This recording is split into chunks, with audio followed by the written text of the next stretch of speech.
Okay, so I've gone all the way around, and now it is time to cast off. And basically it's just like any other project. I usually cut over my hand, but in this case I'm not going to because of the way the project is forming.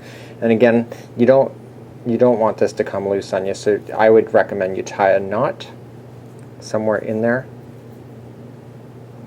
Just grabbing the other yarn, just like so.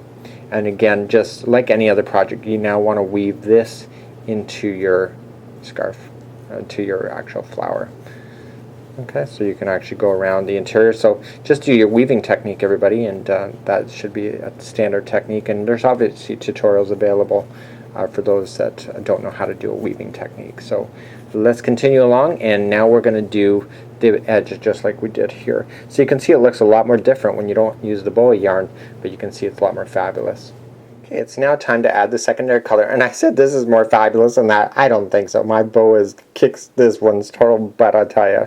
So anyway, we want to start off with doing trim, and let's just do our slip knot, our slip knot again. And so we're going to do that. And what I did with here is that you can see in the bottom here that this actually starts in the part of the flower. So this, just like here, this is the starting of it before it goes rotating around. So all I just did is I stuck in my crochet hook into the first stitch that I could see, and grabbing both the straggler and the piece and pull it through. So they're operating together, and it's just like any other crochet project. You want to hide your edge, so just go into the next one. And all I did with that boa that's going all the way around is I single crocheted, and it looks a lot more fancier than that because the boa is so fluffy. So again, it just looks very simple. Boa is very difficult to crochet with. Knitting, it's absolutely a dream, but boa, you got to really feel for the stitches in order to make it work. So if I did miss any stitches, you won't really be able to tell. So you just want to continue to go single crochet all the way around this flower until you get to the back side again, where it comes back up underneath. So again, let's continue to do that, and we'll finish off hiding our ends, and this project is considered complete.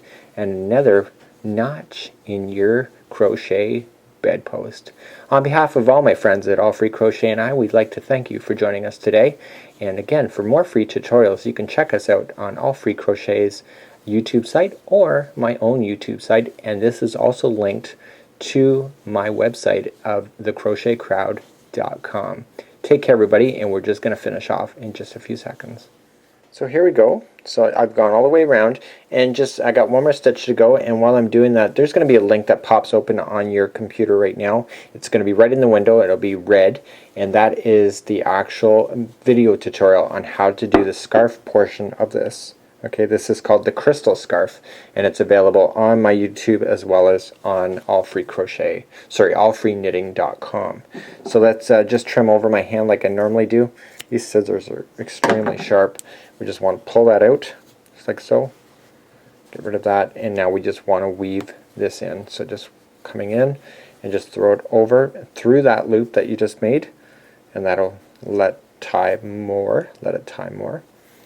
And now we just want to weave in the remainder. So just going in, so just moving your way back across. So going to the next stitch, grabbing the material, pulling it through, and then throwing it back over, and that's how I weave off my ends. So go at least an inch, 2 is not bad, and then you want to stretch, of course, your flower so that you can actually know exactly where the stretching point is, so that you can safely cut the material without it falling out. And when I'm using the Bernat there, it's a lot more forgiving on this kind of stuff as well, because you can't see anything. So you got to decide what side is your good side and what's on the bad. So this was the starting point, and you can see there's a bit of a ruffle there. So just like you can see here, there's a ruffle. So it's really quite fabulous. The center was much bigger on that one than it was here, so you just got to really watch your center point to make sure that that will actually slide through. So click on to the next tutorial to learn how to do this scarf. This is loom knitting, and it's absolutely fabulous. So on behalf of my friends at AllFreeCrochet.com, AllFreeKnitting.com, and of course Mikey's are the CrochetCrowd.com, I welcome you to enjoy this tutorial and have a great day.